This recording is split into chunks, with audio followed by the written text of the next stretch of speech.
صبح کے تخت نشین شام کا مجرم ٹھہرے، ہم نے پل بھر میں نصیبوں کو بدلتے دیکھا۔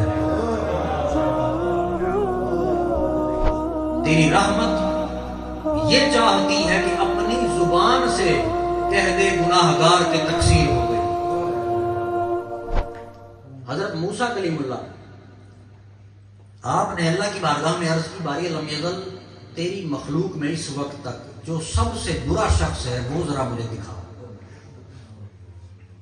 کریم نے ارشاد فرمایا، کل صبح سورج نکلنے کے ٹائم دیکھنا ذرا کھلے میدان میں، جو شخص آ رہا ہوگا پہلے پہلے تیری نظر پڑے گی وہ دنیا کا سب سے برا ترین شخص ہے۔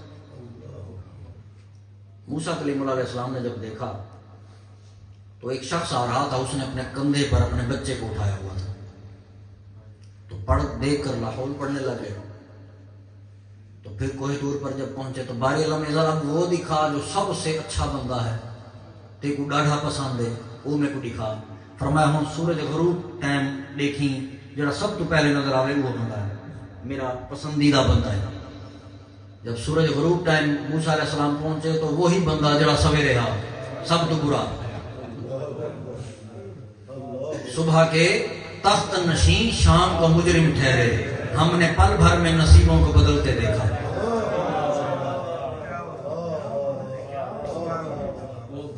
شام کو وہی شخص رب کا دوست جو صبح دشمن ہے۔ موسیٰ علیہ السلام پریشان، کریماں دشمنی ایو سجنی ایو گناہگار ایو آج وال دوست ایو یہ کیویں؟ تو کریم نے فرمایا موسیٰ یہ راز ہے، مالک راز رسا۔ فرمایا کریم نے فرمایا کہ اے بٹھا بھی سویرے بال ہی مونڈے تے بٹھا، بال نہیں دے کو ایک سوال کیتے ویندے ویندے کہ ابا صحیح یہ درخت ہیں بڑے بڑے ہیں اچے ہیں، انہاں درخت کو انہاں کو وڈی شے کوئی ہے، اچھی شے وسیع ہے؟ اندے والد جواب دیتا، بہا ہینے کو وڈی اچھی شے ہے وہ پہاڑ۔ اچھا والد نے بچے نے سوال کیا، جس وجہ سے وہ بندہ رب کا دوست بنا وہ وجہ عرض کر رہا ہوں، کوئی نماز روزے حج زکات نہیں، یہ سارا کچھ۔ ابھی اس کا مطلب یہ بھی نہیں ہے کہ نماز روزوں کے معاذ اللہ کو خلاف ہے، الحمدللہ وقت ہونے بھی ہم کو سند مل گئی نا، یہ سین نہیں۔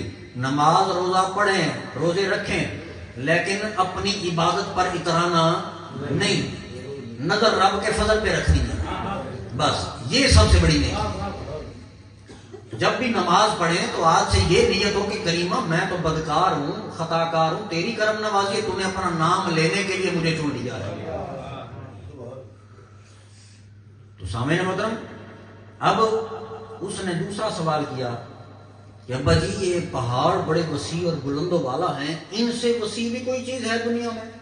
تو کہا ہاں ان سے وسیع اور بڑی چیز بھی ہے، وہ آسمان ہے۔ اچھا ابا آسمان بہت بڑا ہے، تو پھر اس سے بھی وسیع کوئی شے ہے؟ تو ابا رو پڑا، کہنے لگا ہاں بیٹا اس سے بھی بڑے تیرے باپ کے گناہ ہیں۔ تو بچہ بھی رو پڑا، ابا اچھا تیرے گناہوں سے بڑی بھی کوئی شے ہے؟ کہا ہاں ہے، وہ رب کی رحمت ہے۔ وسعت رحمتی، سب چیزوں پر میری رحمت حاوی ہے۔ تیری رحمت یہ چاہتی ہے کہ اپنی زبان سے کہہ دے گناہگار کے تقصیر ہو